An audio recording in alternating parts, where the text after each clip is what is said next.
No, we Who are knows? live. Awesome. So, without further ado, we've got another episode of the Evolve Your Brand podcast. Welcome, guys. I'm your host, Dave Gold, and today I have an awesome guest. His name is Scot Chrisman. The day before Christmas, Scot Christmas is coming on, and he's bearing with him gifts to speak about NFTs, about the power of PR. He is the CEO of the Media House, a very interesting PR company that we're going to talk more about in our conversation. He's also a consultant and advisor to a really interesting NFT project called Council of Kings. He's a former professional skier and many other things. So without further ado, if you guys are watching right now in the group, hashtag live. If you're on the replay, hashtag replay. And welcome, Scot, to the podcast. Thank you so much. Thank you so much for having me. I'm excited to dive into all of this and to, just pour out as much information as I possibly can for you and your guests. And it's just been a pleasure to get to know you over the last couple of weeks. It's been fun, man. Yeah, so we met on Facebook because you have a really cool profile picture, an NFT. I think it's you're one of your apes that you own. Yep. And that's a great way of attracting other people into your brand these days if they're also interested in the crypto and NFT space. And I want you first to share with the audience your hero's journey, and how you went from competing in athletics to getting into marketing and now being heavily active in the crypto and NFT space. So how did that all transpire? Yeah, totally. I'll try and make it not too long-winded. Basically, the short of growing up, I grew up as a ski racer, was ranked nationally in the top 3 for my age for a long time. Ended up getting involved with drugs and alcohol when I was like 18, stopping ski racing, and kind of going through a depressive episode of my life, and then going kind of realizing that skiing was one of the things that made me happy. And so I got back into skiing. I dropped out of college and pursued the Free Skiing World Tour. Made it onto the Free Skiing World Tour in my first competition, which is an international competition. It is the premier, now it's called the Free Ride World Tour, but it was the premier competitive ski circuit for big mountain skiing. Okay, so big mountain is the slopes. You're not doing necessarily cross half pipe. No. So I can hit jumps, do that kind of stuff, but this is like the stuff that you see in movies where you're jumping off cliffs, you're outrunning avalanches, that kind of thing. That's big mountain skiing. So that's what I started to do, and I was pursuing skiing, but I was sponsored when I was younger, and I started to get into a point where expenses in skiing were it's not a cheap sport. So I started to look at how to eliminate those expenses, and one of those ways is sponsorships. And so I started looking at how to increase my personal brand and market myself to ski companies. Probably about the age of 22, 23, I was starting to pitch myself to brands and figuring out my own value proposition of how I could be of service to them, how they might help me out, negotiating, deal making, everything there. And so that was really my first taste in marketing. I was really a marketing You were doing asset. that. How are you reaching out to these brands to pitch yourself? So a lot of it was like just networking, finding the right people. I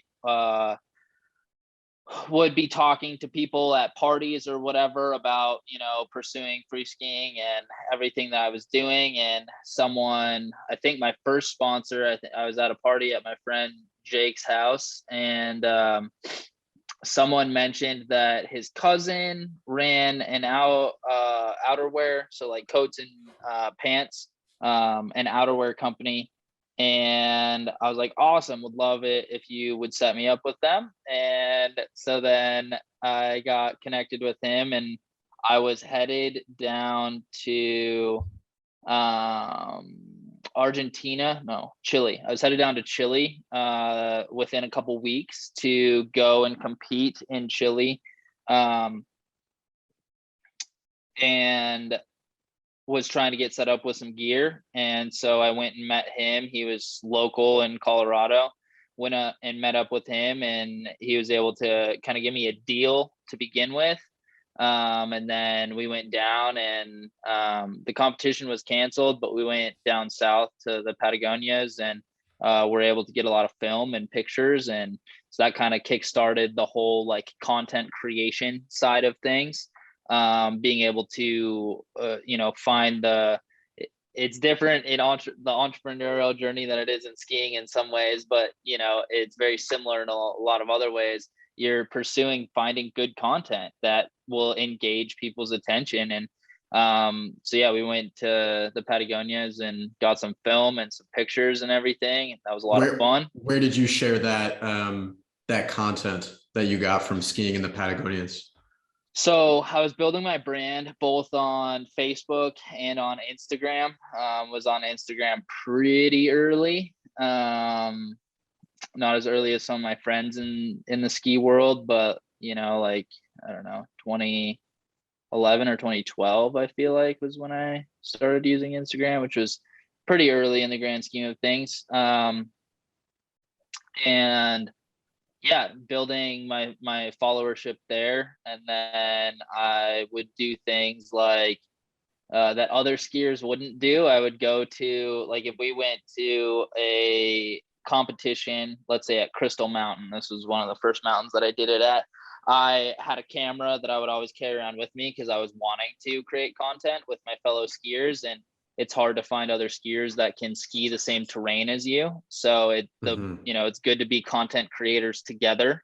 And so would go to like Crystal Mountain and go to their marketing department and say, hey, we've got a camera. We're planning on shooting some pictures. Like, would you be able to hook it up a free pass? And generally they'd hook us up with some free passes. And then we'd go out and we would take some pictures, and then we would send those pictures to the marketing department. And then they would generally tag me as the photographer or as the skier. So leveraging other people's audiences in order to build your own audience. So it's very similar to the entrepreneurial side of things, just different avenues and slightly different strategies and tactics. But so we were releasing it on Instagram and Facebook, and then I really started to build my Instagram. That's where skiers, it's kind of the highlight of pictures and everything. Skiers tended to move towards Instagram more, I think, also because it's more accessible. Like more skiers have their phone and are kind of chilling around on their phone than they are chilling on a computer a lot of the time. So started really building my Instagram out, built it up to like 17,000 followers. And then I started to get in. Is that account still active? The account is not active anymore. It still exists, but I don't post on it ever anymore. And that's because did you have an injury, or what happened? How did you get out of skiing and into marketing? Totally. So yeah, then I broke my back, tore my ACL, and broke my tibia all in 3 consecutive years. And that was kind of the sign for me, like, holy crap, I need to reevaluate what I'm doing here. I'm risking my life, and the rewards are fun, but I wanted to find a better way to make money and survive. I still love skiing, but so then I created my first company, which was a company called Academy of Skiing, an online resource for people to learn how to ski. Did pretty well in its first year. And then Ski Magazine came in and replicated all my products, or a lot of my products. and outmarketed the crap out of me. And so then also through the journey of creating Academy of Skiing, I hired several marketing agencies or consultants, and they weren't really doing the trick for me. And so I ended up having to, or choosing to, learn a lot of the marketing aspects on my own. So things like learning blogging, search engine optimization, Facebook ads, website building, you name it. I started to learn how to build that. And also along the way, when Ski Magazine came in and really, bumped me out of being having a market share, I decided they could replicate my products, but they can't replicate me. So that's when I started a podcast. And then I did so well in the first 90 days of launching my podcast. It went top in sports and iTunes, ahead of like Lance Armstrong and people like Meat Eater. And so that was an amazing experience, really like pushed me forward in a lot of ways, but it actually I was attracting a lot of really good skiers that didn't need my services for Academy of Skiing. So it actually didn't help the business a lot, but everyone came to me and was like, how'd you do that? That was awesome. And so I started teaching people how to launch podcasts, helping them launch podcasts. And that journey has now translated into where I'm at today, through several iterations of basically, in the podcast, not feeling like I could really prove ROI super well for customers. And it was hard to have retention unless they were a really established brand. And a lot of the times they moved from using an outside agency to building it within, and hiring their own employees to take care of the ins and outs because it was less expensive. So moved into stuff like website building, paid ads, all the stuff that I had learned with Academy of Skiing. And then from there, have now transitioned more into this unique style of PR that we're going to talk about a little bit more. So yeah, trying to keep it as short as I can, but it's been a crazy journey for sure. Yeah, and your story is really crazy, and I'm sure you could break it down even more, but there's something that I want to get into right now, which is your entrepreneurial journey. So a lot of the guys that are in this group and listening to this podcast are either just getting started with building their brand, or they're at a point where they want to start to scale. But yeah. I remember on our first talk, you kind of expressed that scalable systems and creating the right offer is very hard to do. This is actually why you would pay a coach or hire an agency to get to the point where you have an irresistible offer and you have systems that allow your business to scale from the foundation up. But with that being said, there are many challenges along the way. And one of them is hiring and training the right people. I'm going through that process right now where I have multiple employees, and some of them, it works out perfectly or maybe better than expected. And it really opens you up to new ways of generating clientele, creating content, and managing the tasks that you don't want to get done. But at the same time, there is also that challenge of managing people and training people and being, holding those people accountable and responsible. That's one of the challenges, right? Another one that you talked about is retention. A lot of the times we create a really great program, and then after someone has a really good experience working with us, they see no reason to continue working with us.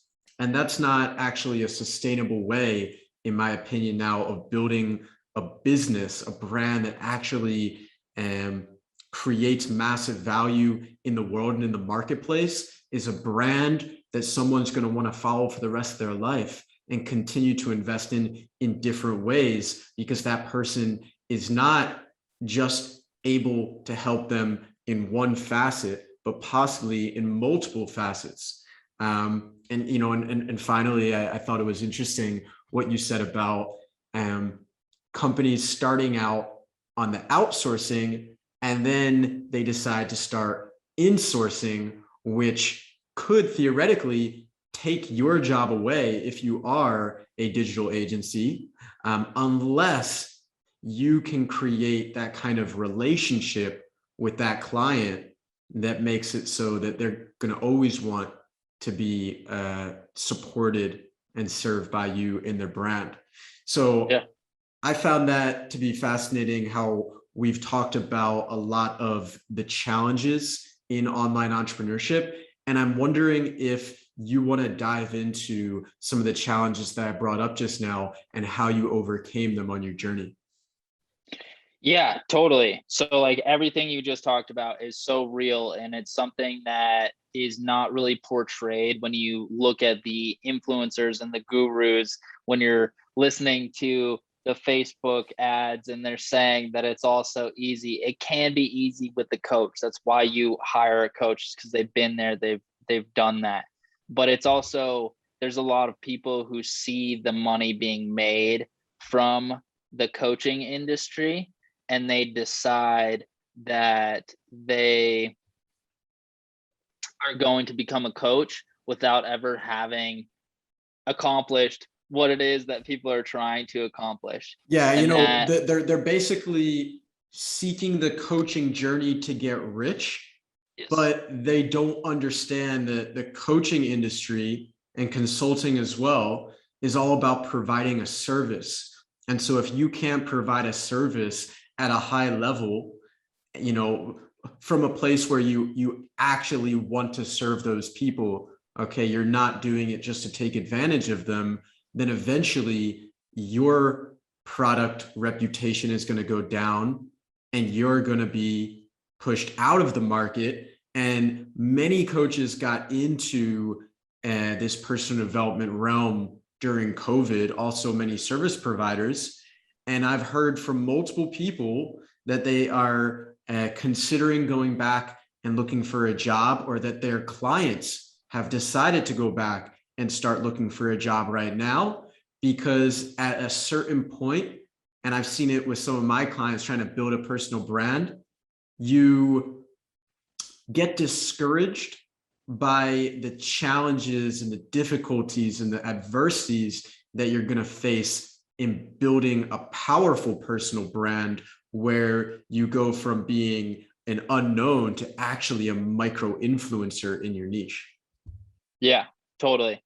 And that's, there are all sorts of issues that you'll run into while trying to, anything from crafting an offer when you're trying to start a business, and anything from crafting an offer to hiring the right people, scaling. You froze. Can you hear me? Yeah, I can hear you. You're right. It is frozen. And let's see if we come back on. I think we're still live.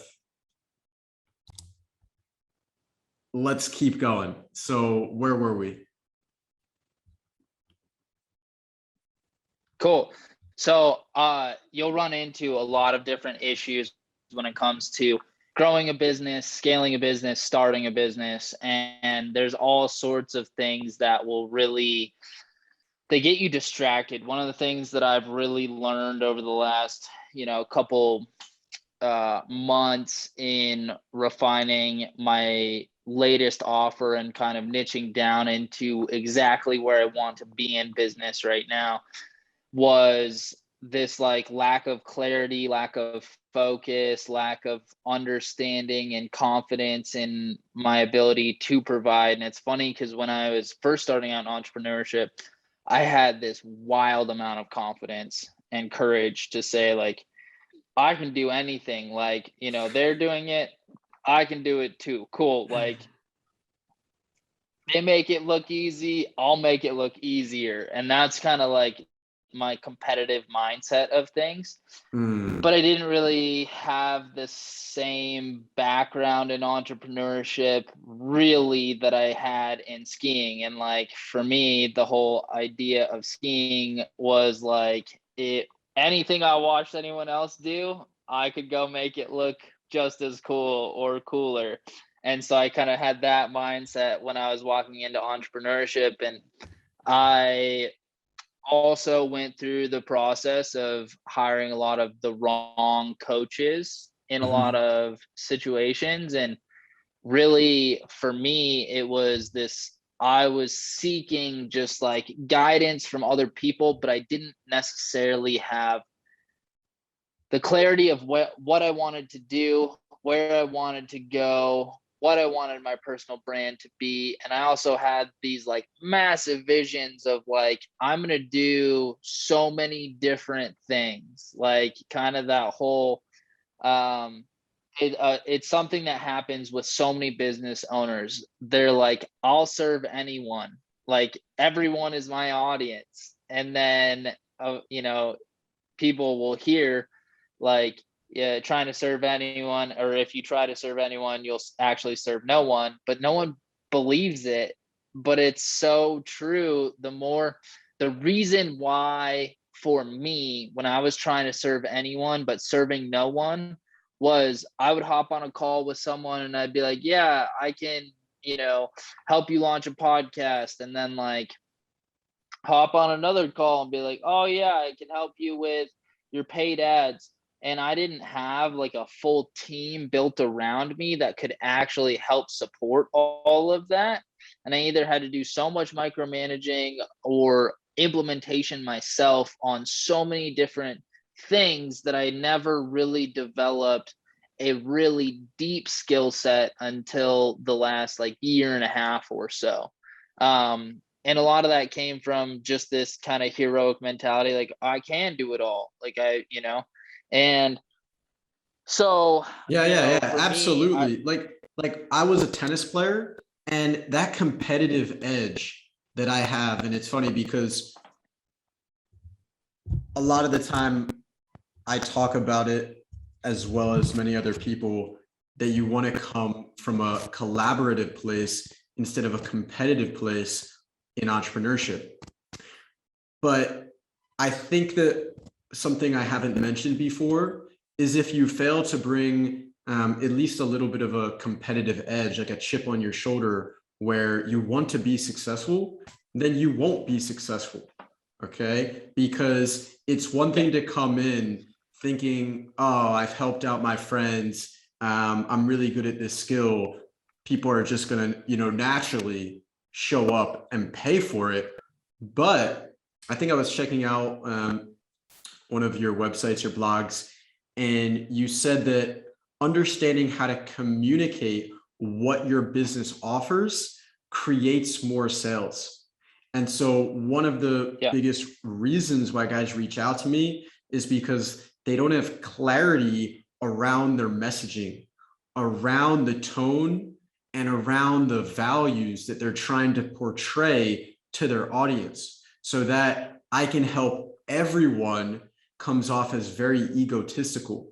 Like you think that you're the best and you think you can help everyone, when in reality, no one actually believes it. And the times where people believe you most is when you're very specific about who you can help and how you can help them. And usually those people are going through a journey that you've already been through before. So you can relate to them and resonate yep. with them on such a deep level. So with that being said, how about you tell us a little bit about what you're doing now with the media house, and how you are Yeah. taking a PR approach, which is getting featured in an article as opposed to just a PR press release. Yeah, totally. So, one of the things that has really popped up over the last, 2 years or so has been this whole press release style of like as seen in, and you can get as seen in Fox, Yahoo, NBC, whatever. And generally it's just a press release done through something like PR Newswire.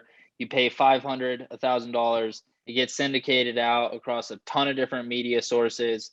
But essentially, it's just a press release about your company, and it doesn't actually reach any eyes or really end up being super credible. And so those are like news sources, and it's not necessarily, it doesn't really drive the needle in business. Yes, it can add a certain amount of credibility, but like the savvy person who has been in the space for a little bit, who has looked at like more than 2 funnels from other, from people who are trying to sell them something, that whole as seen in like press bar, it's kind of becoming apparent that like it's just something you can pay some money and get done. So Yeah, and with that being said, you talked about I credibility. Like, it can actually hurt your credibility if you do it too early, or if you don't already have a solid offer or an audience. Then yeah, not only are you wasting money on a PR campaign, but you could also lose social proof and value because people won't look at you as authentic. And this is just, as you said, another progressive way that the buyers think these days, where everyone is selling online and we've all been sold to online. So now we're looking for a different thing in the person that we buy from. yeah, totally. So one of the things that, or the thing that the media house now focuses on is helping entrepreneurs become contributors to tier 1 publications, and all without ever writing an article themselves. And basically what we do is we, like, our ideal client is multi 6, 7, and 8 figure entrepreneurs who have a podcast or who have been on a lot of podcasts. And what we do is we step in, we spend time listening to content that they've already created, video and audio content that they've already created, and help them craft a writing portfolio over a couple months.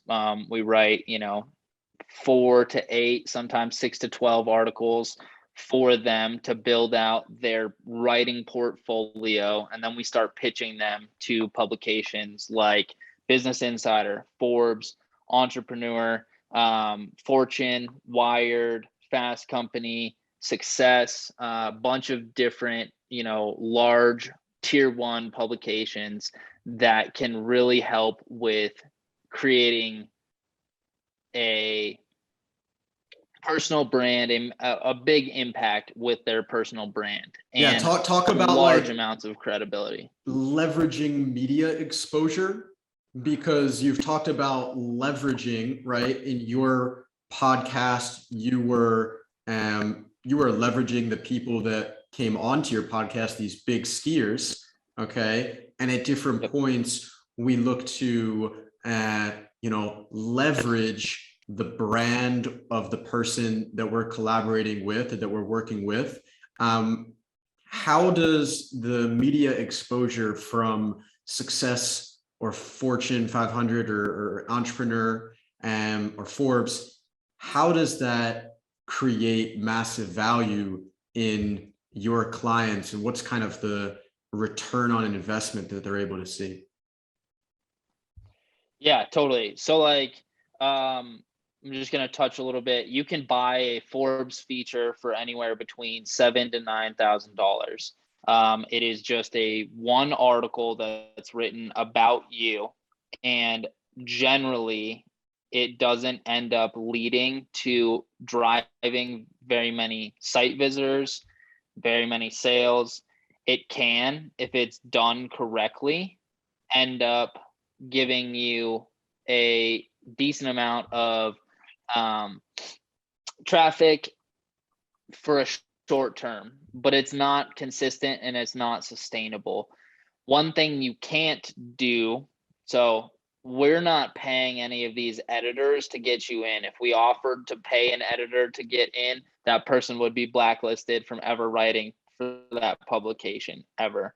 So what we do is we help capture the person's expertise and help them become a contributor. When you become a contributor to a online publication, those publications must spend time, or they're building their brand, and they must protect their reputation at all costs. And is there a So way things that like being able to pay.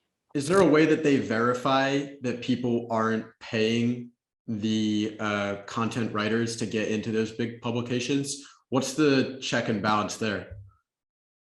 So on a publication like Forbes, you are able to publish as much as you want within a certain level of guidelines, but the flexibility that's given at Forbes is a little bit more than what it's given, like, on Entrepreneur. They expressly say you are not allowed to write about anyone unless they are a household name. So I just had an article released in Entrepreneur today about cryptocurrency and blockchain, which we'll get into in a little bit. We're going to jump into that in a second. Yeah, but my next article, I'm going to be writing about Gary Vee and his latest book launch and the genius of his latest book launch. It's pretty obvious that Gary Vee is not paying me to get this article featured. He's a household name. But if I say, Dave is a personal branding expert, and there's nothing against you. You are an awesome person, but the chances are that not many people are going to know who you are. And it looks a lot more like, whether I take money or not, it looks a lot more like people are using it as a pay to play sort of model. And it decreases the credibility and the reputation of the places that you're writing for. So the difference here is we ghostwrite for our clients so they become a contributor. And there's nothing illegal about ghostwriting for clients. There are so many people out there who have articles ghost written for them. And there's nothing that goes against having a ghostwriter step in to help you with your intellectual property, your expertise in communicating it through written word. And that's what we do.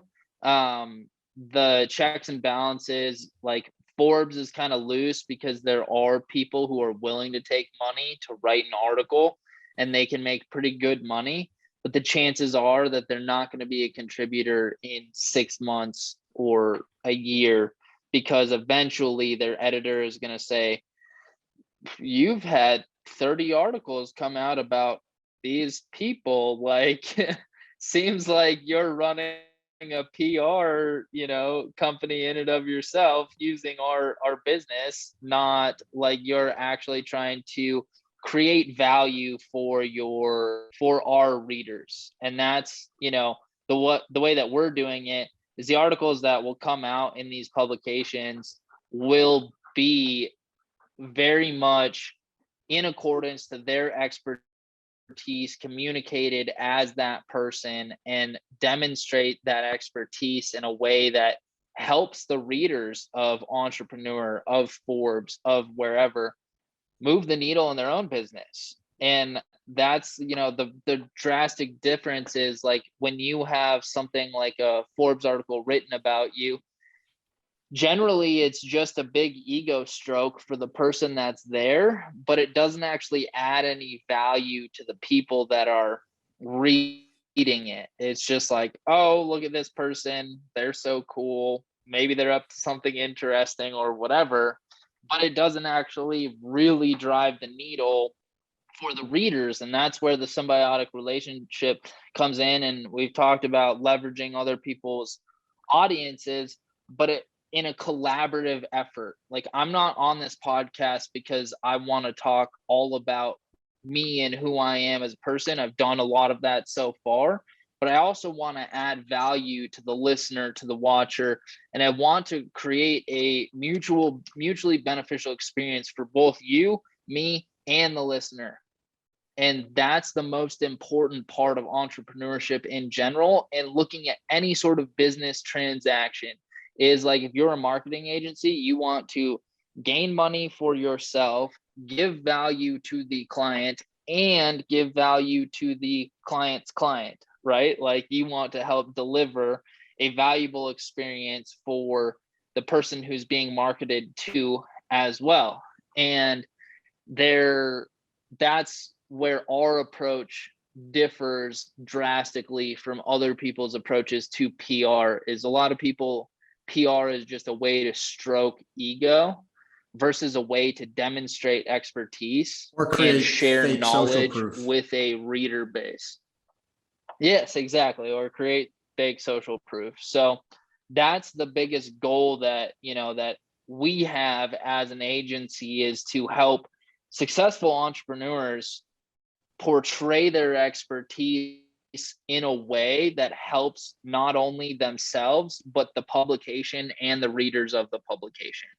So those types of win-win-win situations that need to be created in really all of business, but especially in PR, that actually lead to a sustainable model of business. And so that's what we're really focusing on. And just like when you were talking about leveraging other people's audiences and stuff like that, it's so true. And that's how you build a big personal brand, is being on podcasts, writing for publications, writing for blogs, all of those things, but not from a way of, look at me, I'm so cool. It's that way of like, you're giving out information, you're sharing with them how to really become a better entrepreneur, a better whatever. If it's someone in fitness, it's how they become a better version of themselves physically. But yeah, that's how you really win the game of personal branding when you don't have a big audience. Yes, you can leverage social media and stuff like that, but it's also really important to know how to network and deliver lots of value to other people in those situations. So yeah. And that's why I do these podcasts, because I could just talk all about myself, and I do work on my personal brand, on my personal profile on Facebook, on LinkedIn, on Instagram, on TikTok. It's all about me. It's all about the agency. It's all about the mastermind. It's all about my creations. But then when I get a chance on my podcast, or even on my mastermind, to bring on someone who has a different way of explaining it to my audience, I'm creating new value, not only for that person, but also for my listener. And I build trust with that person, and we build a relationship, but I also build trust with my listener, because they see that I have their best interest at heart, not just mine. I'm coming from that collaborative perspective, and I am almost inviting on a silver platter for my listeners to go and explore the market. If you resonate with Scot's voice, go and message Scot, talk to him, add him as a friend, support him, because we live in a world where we're always just dividing into these little, tribes and communities. And you still live in the States. I'm from the States, very partisan place. You're either conservative or you're a liberal. And now in the world, you're either anti-V or pro-V. And it's always, taking things to the extreme, rather than coming together, shaking hands, and say, how can we work together to get to that next level? And that's why, if I were to sum up what I do in one word, I'm a connector, because connectors create win-win situations. And even in the NFT and crypto space, if you want to win in those spaces as well, you really need to know how to create win-wins for the people in your community and with other influencers and people who are interested in the similar values and hobbies and what the trends are of the world. And so without further ado, we're going to pivot in this podcast right now, because you mentioned how you just wrote an article where you talked all about crypto and blockchain and NFTs. And I know you're very knowledgeable on the subject. I think it was in April of this year, you got into crypto, and then in May into NFTs. It's funny, I actually named my dogs April and May because we saw them in April and got them in May. So I have that kind of connection right there. And I would like for you, if you could please, to break down NFTs for dummies. All right. NFTs for the guys in the group who don't know anything about them in just a few minutes. Because you were able to, for example, flip one NFT from 250 to 5K in 2 months. That's a JPEG, okay, with a huge ROI. And you also said that blockchain is soon going to be the backbone of the internet, and NFTs will soon be as common as tweets and Facebook posts. So how about you explain why? Totally. So the internet was an amazing revolution when it comes to connection and the ability for us to do what we're doing right now. And it started with websites, first being just kind of like a digital brochure, moved into Web 2.0, which is, Facebook, Twitter, these complicated algorithms that allow for me to see something different than what you're seeing, but this level of connection that we have now, how we met each other was Facebook. But through the ability of, or through technology and the internet, I'm sure growing up in the States, maybe you either have used or have definitely probably heard of LimeWire or Napster, which is a person-to-person file sharing it was kind of underground at certain point. LimeWire especially. Napster was more common.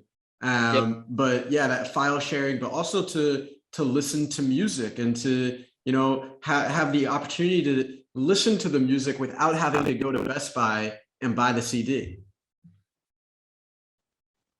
Totally. So basically the internet created a loophole in the distribution system that currently was created for artists to get their media out, which was radio, store distribution like Best Buy, Radio Shack, things like that, CDs.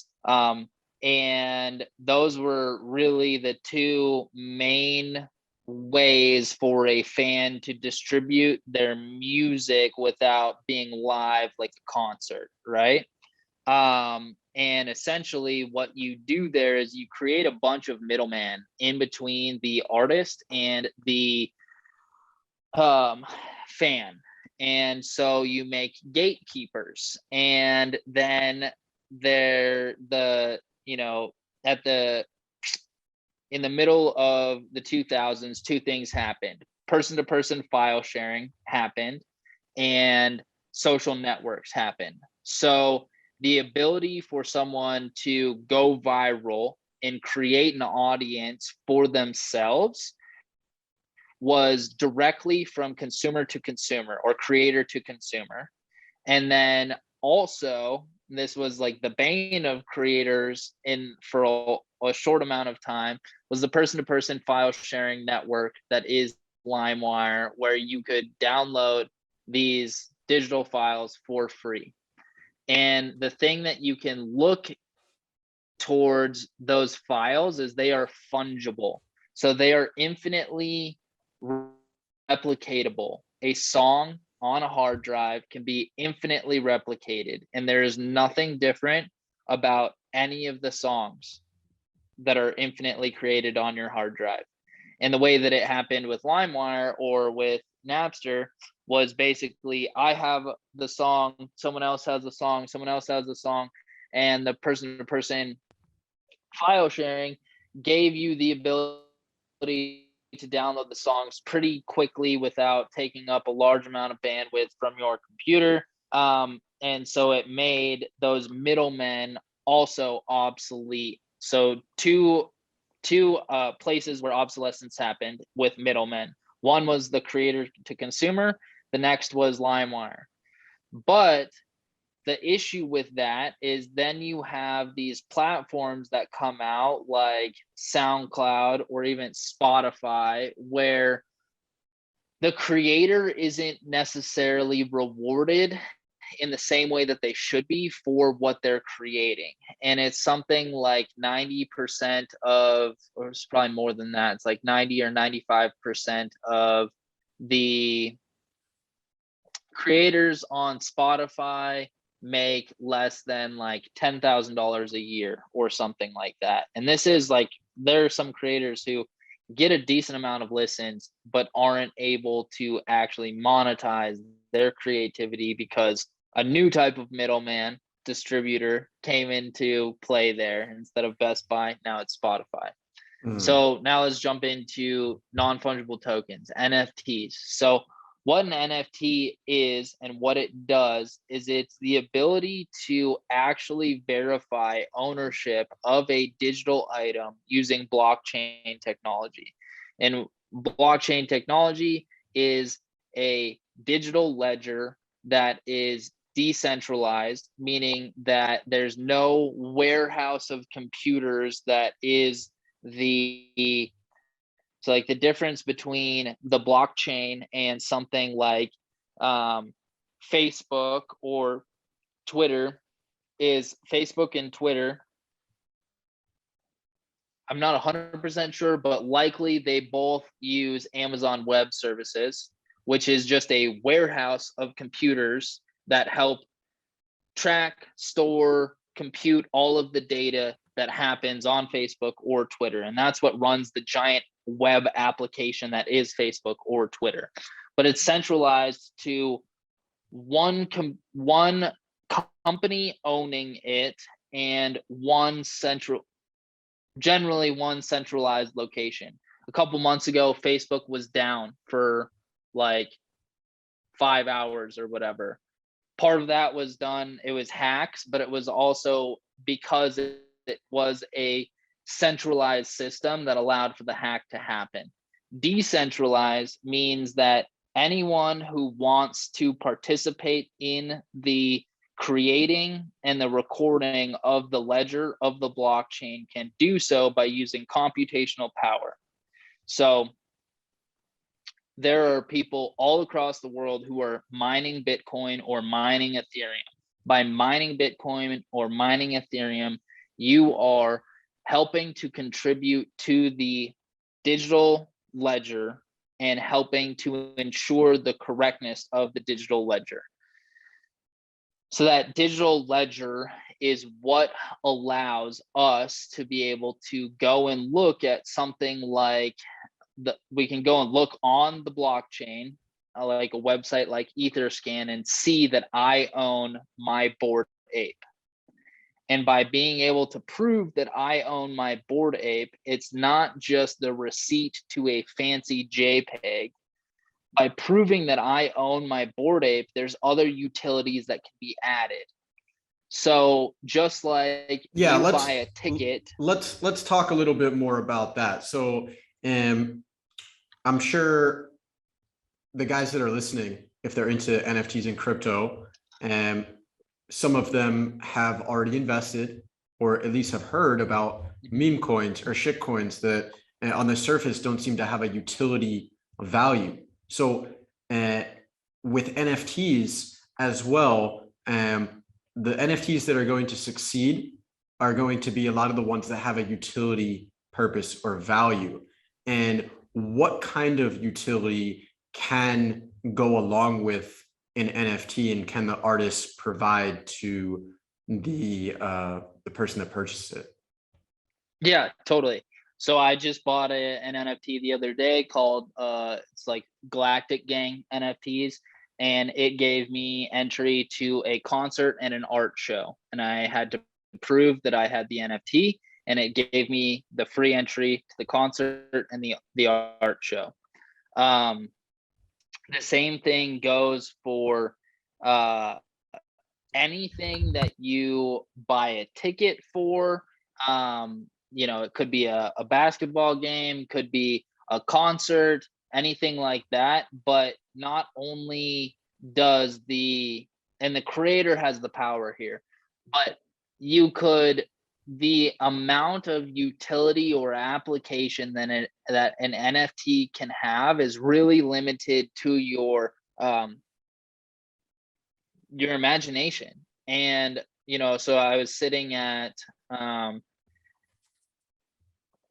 dinner with my friends who came out for this NFT event, and they're thinking about launching their own NFT, and like they were talking about, they see it as like an opportunity to make money. And yes, if you can sell out an NFT project right now, chances are you'll make a lot of money.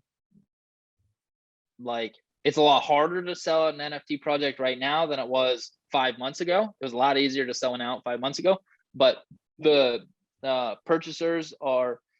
customers are a lot more savvy. But here's an example of what could happen in the future with NFTs. So like here, I'll give you 3 examples. One is you can have your education be on the blockchain, and in hiring someone, you could see that attached to their wallet is things that they have done to educate themselves verifiably through something like, you know, if you took a Harvard Business School, you know, course on entrepreneurship, that could be created as an NFT that is a non-transferable NFT. So it gets sent to your wallet, and that NFT can't be sent anywhere else. That's one application to just verify education. So degrees, certificates, as well as tickets to a sporting event, to a concert.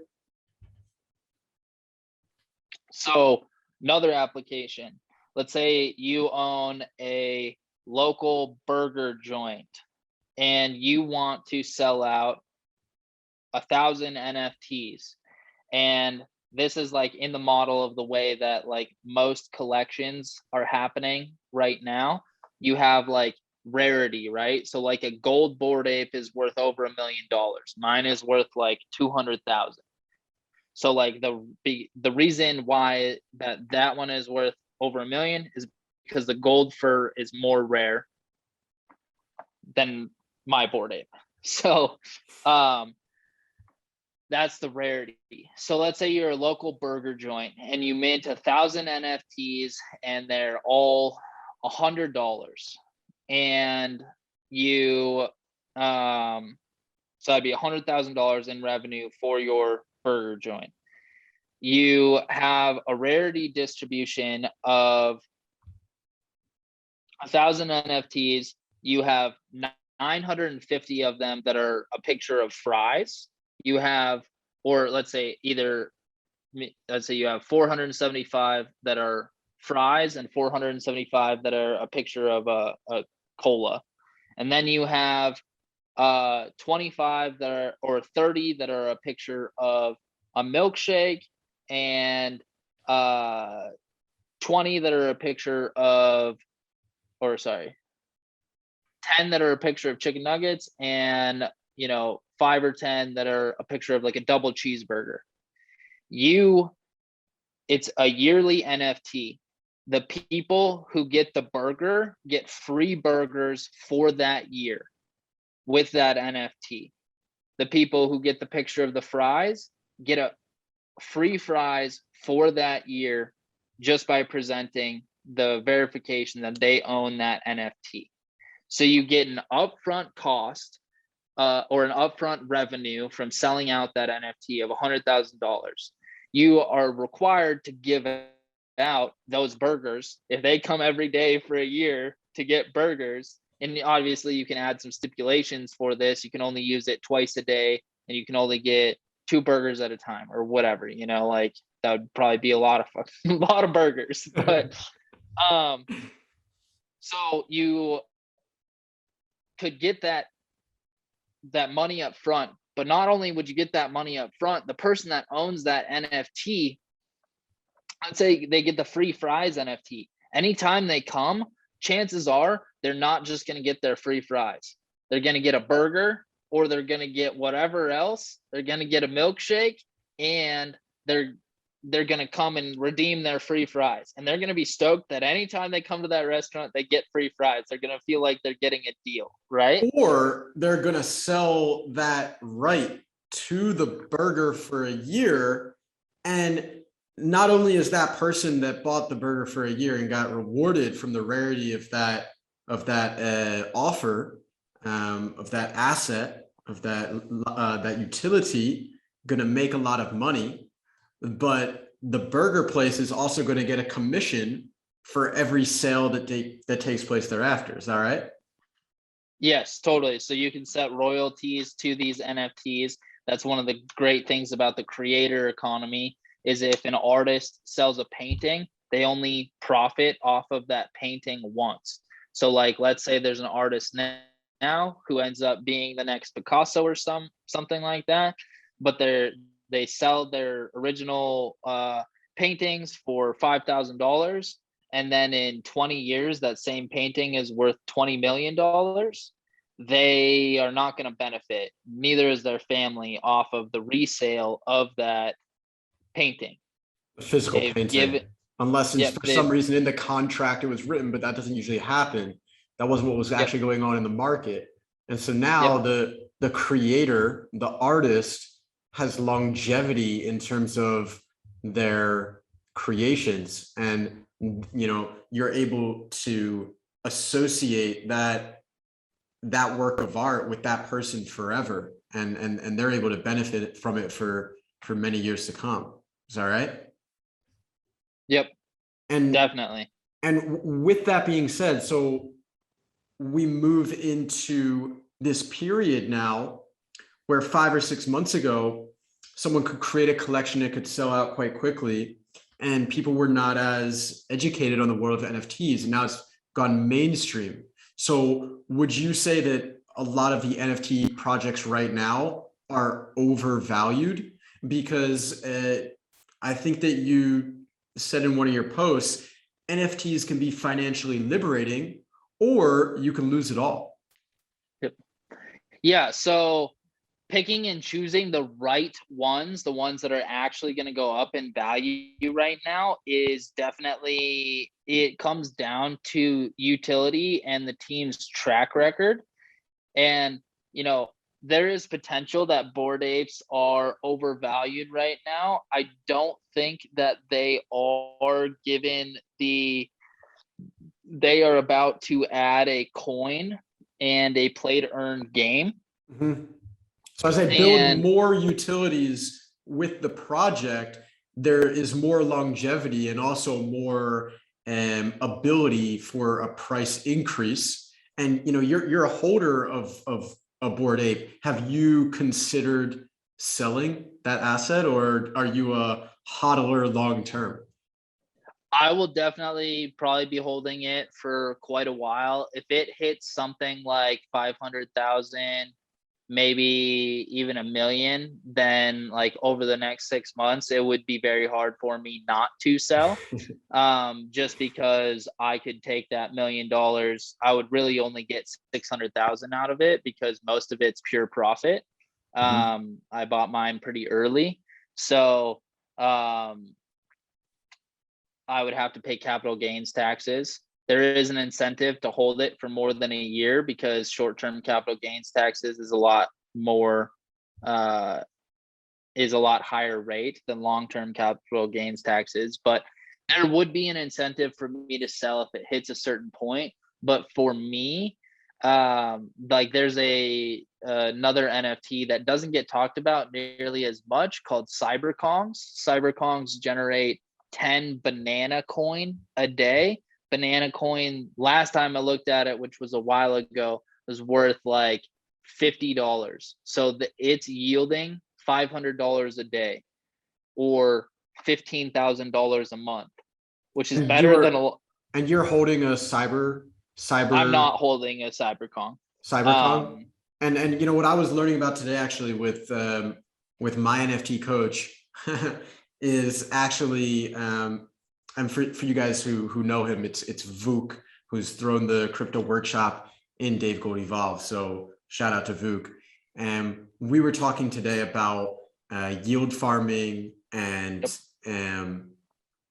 liquidity staking, which we're not going to go full blown into, but there are many ways in which you can compound your wealth and your investments if you understand different avenues in crypto and in blockchain. So, you know, if you're interested in that, obviously reach out to myself or Scott. If you're listening to this right now, and remember also to pay your taxes, because taxes are now being taken on NFT and crypto profits in most countries, actually not here in Portugal. Lucky. Yeah, but I don't think that applies to me because all my finances are set up in the US. So okay. I'm also kind of interested in how that works in the world of financial regulation. But again, it's probably a topic for another day. What I wanted to ask you next is which platform, and I'm not sure if I'm using the right word, but Ethereum is a Ethereum network that we're able to mint NFTs on top of, and maybe you can explain this better than I could. And now there are alternatives like Cardano and Solana and Polygon. So which one of those Ethereum competitors, because I know there's a difference in terms of the gas fees and the fees associated with creating that NFT or holding it in your wallet, which competitor do you think is going to rise and be the biggest in the next 5 years? It's so hard to say. Solana is looking very promising. It also has a lot of issues to it. It is a more centralized blockchain. Polygon and Matic do a great job at minimizing the financial. It's good for like airdropping NFTs. Polygon is definitely a great option, and you have someone like Mark Cuban who's heavily invested in Matic and Polygon. Matic is just the like parent company name for the Polygon blockchain. So just so if anyone's like, you know, anyways. And then yeah, like Solana is definitely great when it comes to if you invested in Solana in June versus Ethereum in June, your money would have been a lot better off put in Solana. Solana was about at $20 in June, I believe. Ethereum was about 2,000. Ethereum's doubled. Solana has gone up like nearly 10x. So Cardano, I don't necessarily, it's very good in theory, and actually the person who created Cardano lives like 15 miles that way. Oh, no way. I hope yeah. Alex Becker is not shitting on him right now on one of his YouTube videos. Yeah. So yeah, Cardano seems to be very speculative, and like their first rollout of smart contracts didn't do very well. So it definitely, I think it has a lot of potential, but the proof is in the pudding, you know? So once we see what actually happens there, once it actually puts out viable products, I think it has the chance to take off definitely in big ways. But yeah, I'd also look at things like AVAX, Avalanche, which is good for both. it's really better for like yield farming and stuff like that, but I could see it becoming a competitor for Ethereum. And in terms of in the NFT space? In the NFT space, like Solana is definitely the biggest competitor right now. But I don't necessarily see, to me, I'm sticking pretty much all of my NFTs are on Ethereum. And why is that? Because I've seen the artwork on a Solana NFT versus a Ethereum NFT. And to me, it seems like there's a difference. Correct me if I'm wrong, but what is the difference in sticking to Ethereum NFTs versus going down the rabbit hole of one of these younger networks like Solana or Polygon? So for me, part of it is that it's what I know. Also, if you've ever read the 22 Immutable Laws of Marketing, the first, I think it's like the first law is basically that you always want to be first to market. The person who's first to market generally always wins the largest market share. Like Bitcoin, And for example. like Bitcoin, exactly. So, and then one of the other laws, I highly recommend the book if anyone is looking to market themselves. It's a pretty quick read, and it like is a very, very good book. One of the other laws basically says if you can't be the first to market, then or the first in a category, then create your own new category. So like, you have something like Coca-Cola, and then you have a competitor come in like Pepsi, and then you have a bunch of other cola brands below that earn a very minuscule amount of the market share comparative to Coca-Cola and Pepsi. But then you have a company or a product like 7-Up take the market, and 7-Up is a soda or a soft drink, but its market share is going towards lemon lime soft drinks, not being another cola. So then they, as a brand, before they were bought by Coca-Cola, were a big hit, and they owned the market share for lemon lime soft drinks. And then Sprite hit the scene, and it's all about being the first to market or creating a new category. And where I'm going with this is Bitcoin was the first cryptocurrency to market.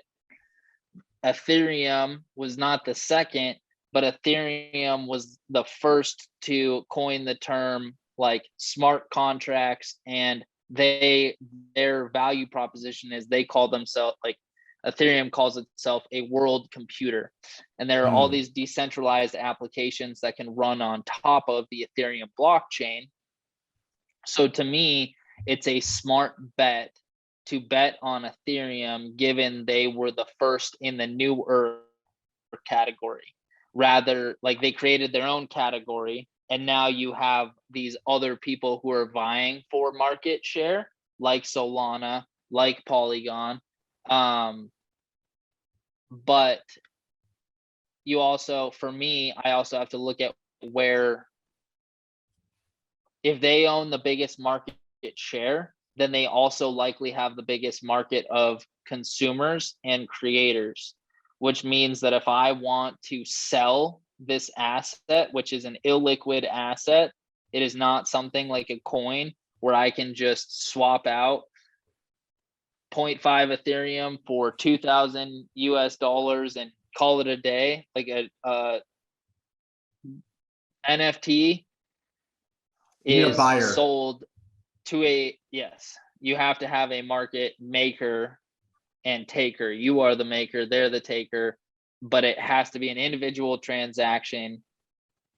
So for me, I want to spend my time on blockchains that have the most traffic, Let's the see most if we buyers. can. Let's see if we can bridge this into how PR for a personal brand could turn into an NFT.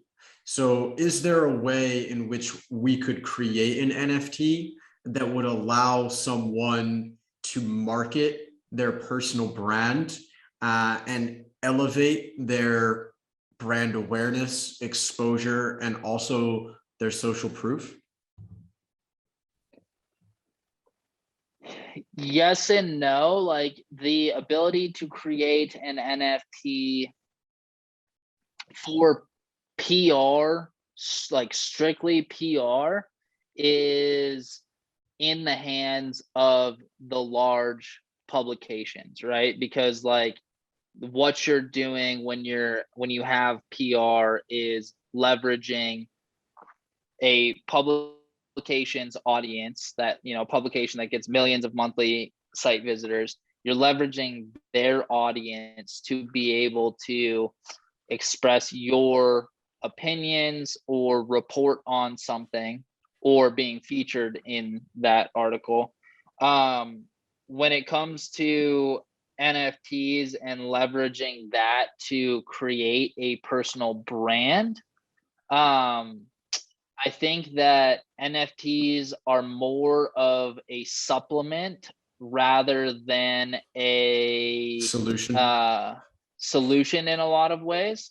So like another example that I have theorized in my head is often, like, let's say you have a fitness coach and they have a subscription service for their workout programs and diet programs. One of the biggest issues for the education model of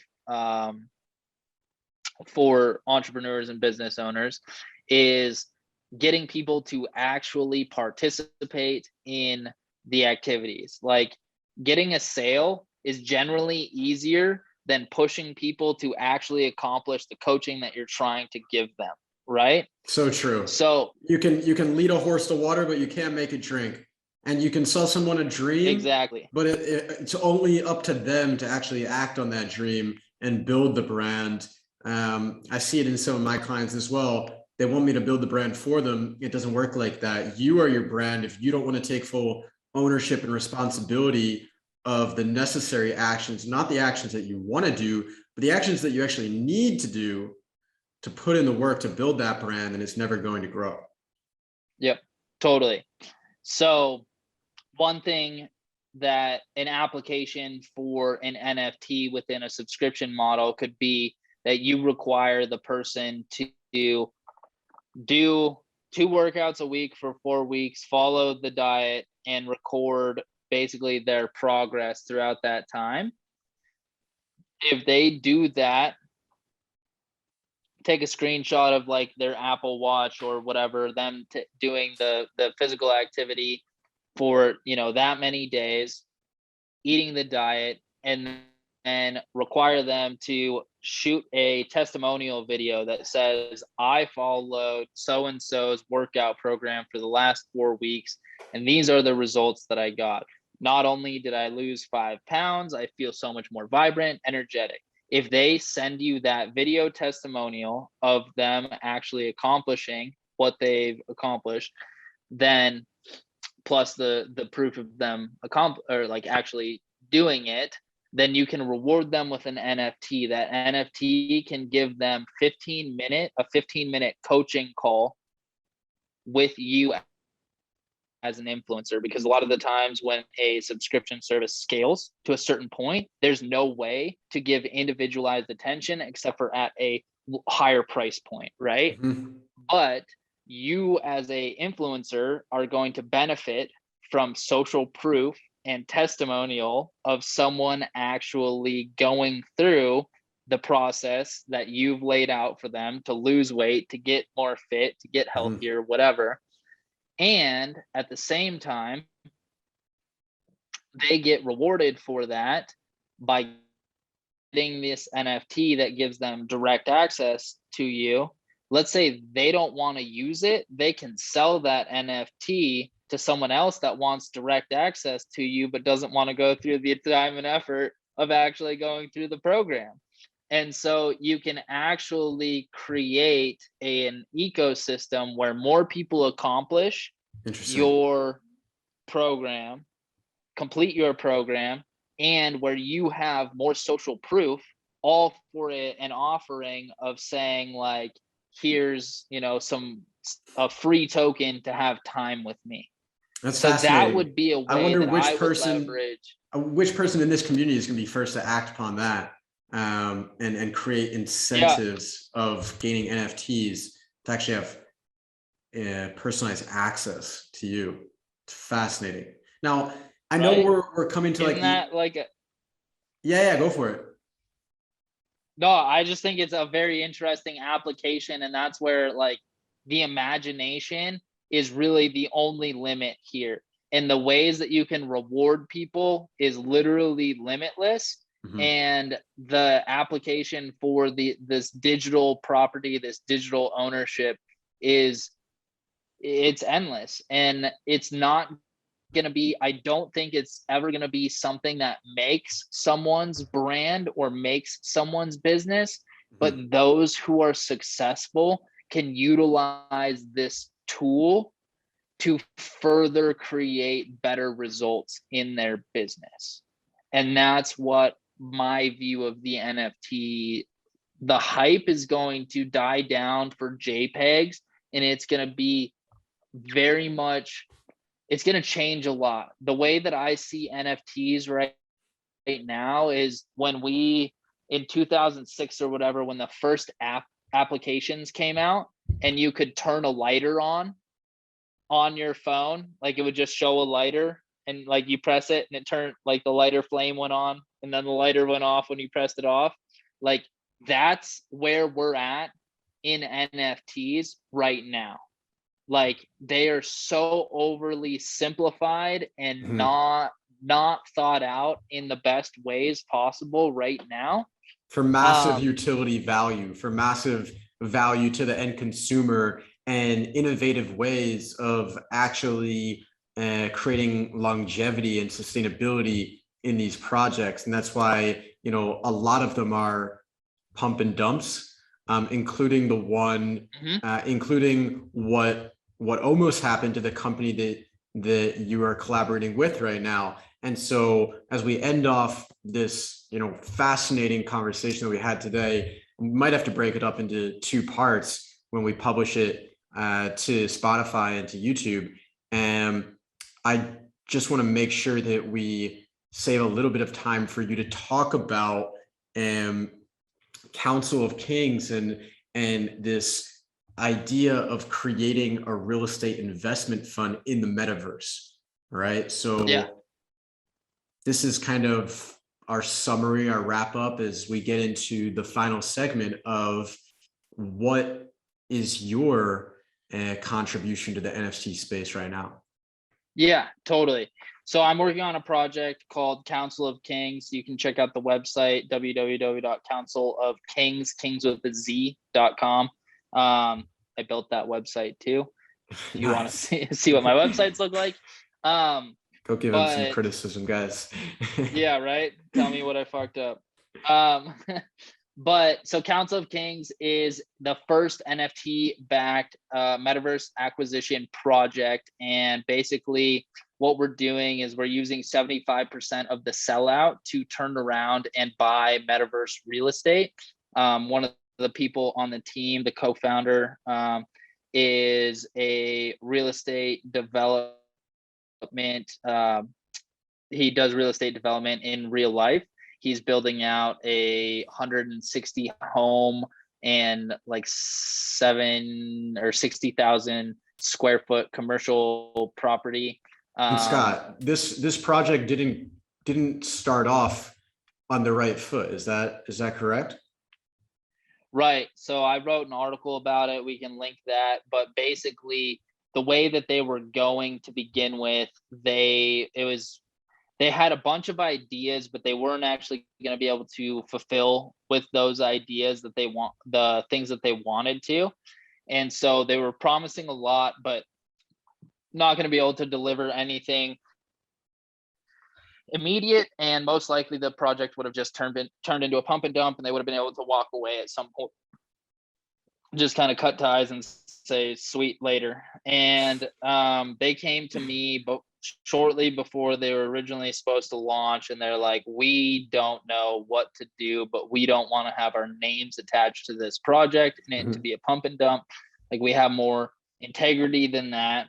And so we sat down for a call for an hour, and I was just talking with them about, okay, well, what are the tools that we can use? What are the things that we can use? And that's when it came up that Justin is a real estate developer and investor, and that that one of the things that could happen would be that we could create something kind of like a REIT, a real estate investment trust, or a REIF, real estate investment fund, where we could use a percentage of the sellout to then turn around and buy property in the metaverse, manage that property, and we could turn around and reward our holders with the profits that we get from developing and renting or leasing the property. So basically, do you want to be an early investor in the metaverse version of Airbnb? If so, contact Scot Chrisman right now. Yeah, or go to councilofkings.com. We'll have our mint date in early January.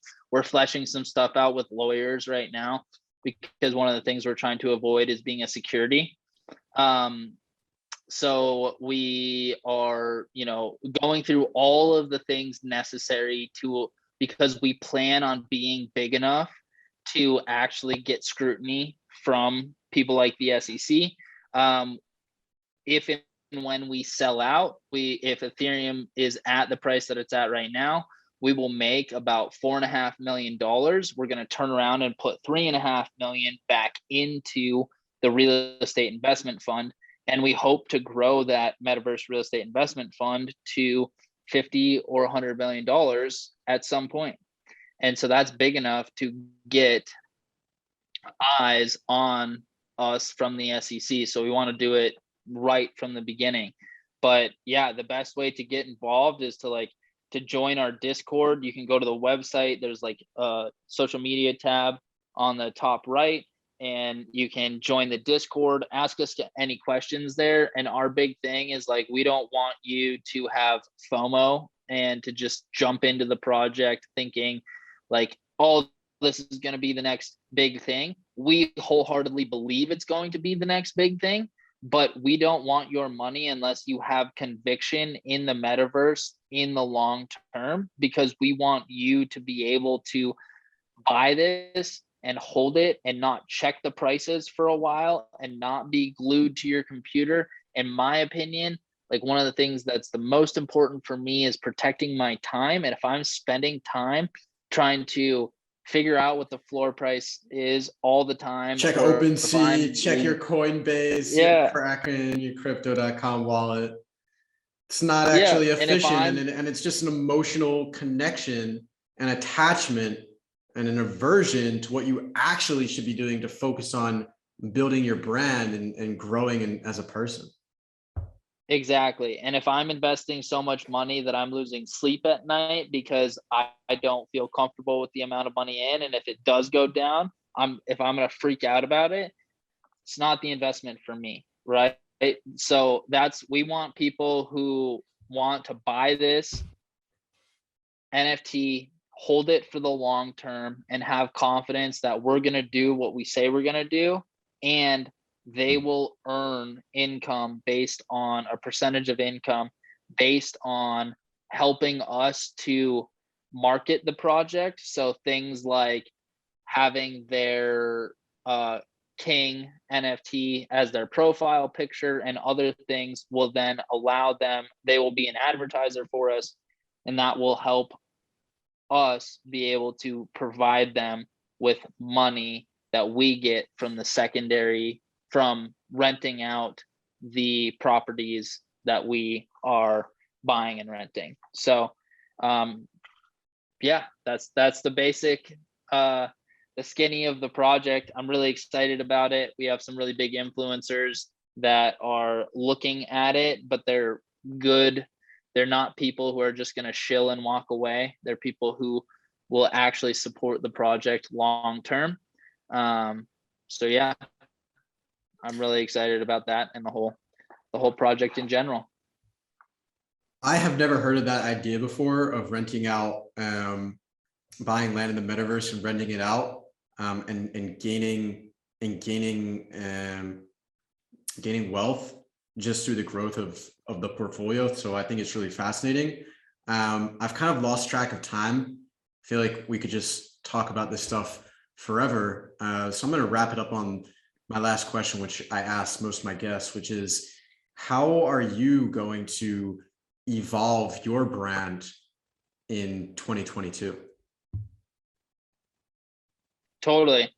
So for me, I'm focused on getting into a couple more large publications, and then I am really looking to build the media house brand up more, and be able to Tim Ferriss is one of my like virtual mentors. I listen to his podcast all the time and just reread the 4-Hour Workweek. And for me, I'm going to build my personal brand by following through with the things that I want to do, like going and living the life that I want to live. So focusing on skiing and climbing mountains and all of those things, and systematizing my business.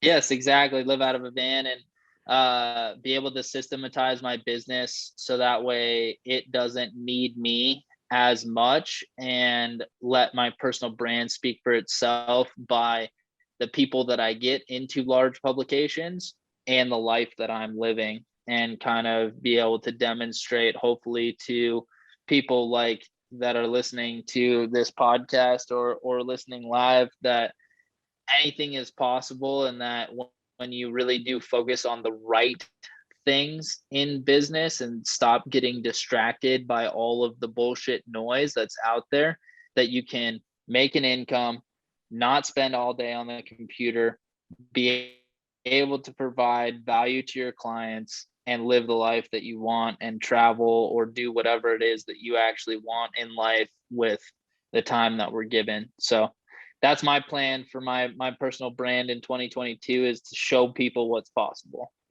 So That's epic, and it is really emblematic of what we've created in this community. Just trying to show guys what is possible, and doing it in a practical way, rather than just selling a dream and then not being able to deliver or fulfill, because this isn't just about creating income in your life. It's also about creating impact in your life and also in others. And one of the best ways that you can do that, whether it's in the NFT or crypto space or in your personal brand, is by building a community and being a part of a community like this, where you're able to connect with and collaborate with like-minded leaders. So it's been an absolute pleasure having you on the podcast today. And who knows, maybe we'll do a follow-up episode at one time at some point in the future. sounds good to me. Thank you so much for having me, man.